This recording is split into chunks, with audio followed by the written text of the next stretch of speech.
Hey guys, Joe here at Forgeworks. Today I'm building one of these, and I'm going to show you how I did it. Stick around.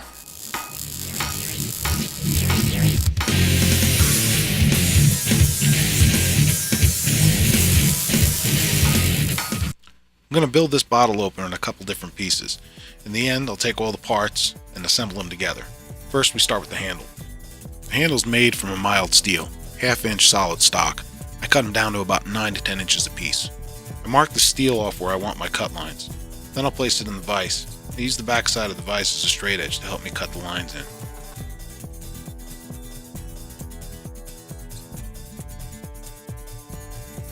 I'll go ahead and fire up the foundry and get ready to do some twisting. My old school coal foundry. Propane? That's ridiculous.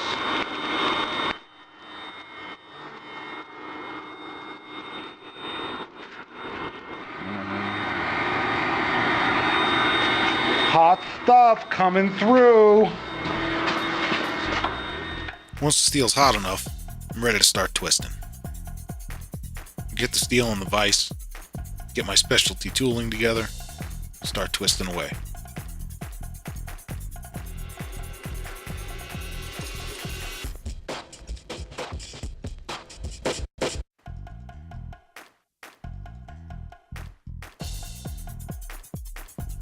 This particular handle design requires 2 separate heat cycles.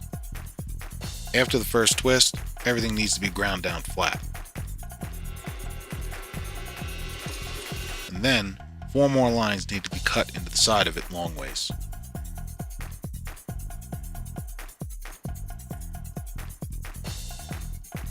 With all that done, it's time to fire up the foundry and twist again.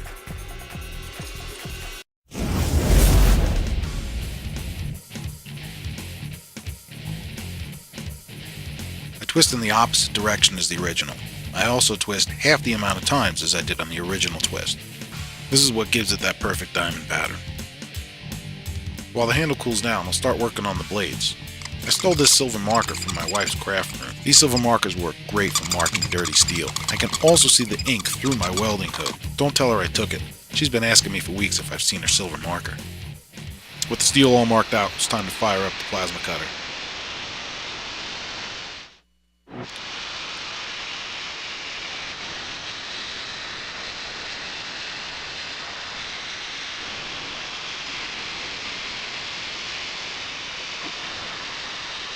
Until the blades cool down, I'll start finishing up these handles. Then I'll start cutting the arrow tip at the top of it. This requires a lot of cutting and a lot of grinding. After the massive grinding, I'll put a mild abrasive disc on the 4.5 inch angle grinder. This will get all the big scratches out.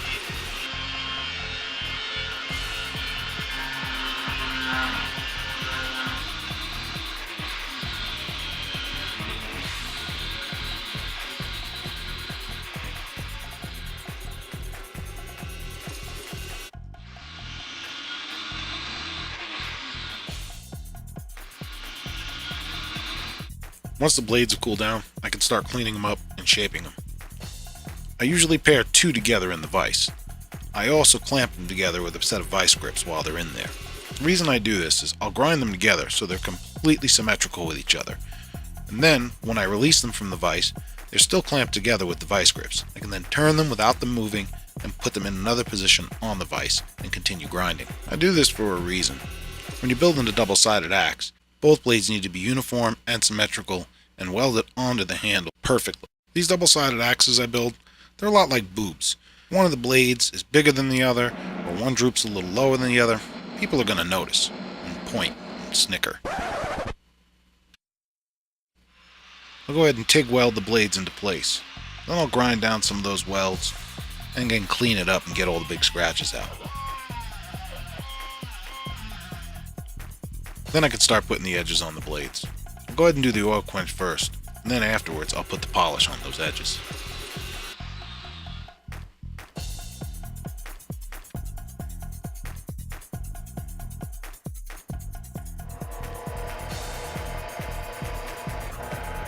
The holes being drilled into the blades, It's now time for a little bit of cleanup and the oil quench to finish it off. So now we're going to go ahead and oil quench it. I use my propane heater, a shop heater for this, because it does a pretty darn good job.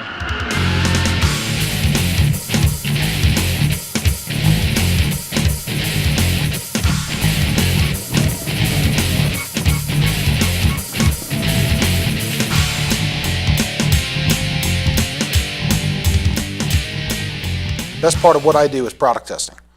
So,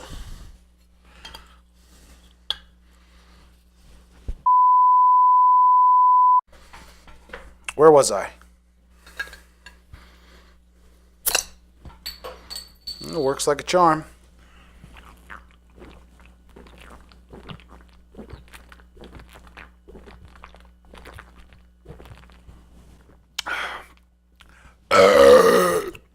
Thanks for watching.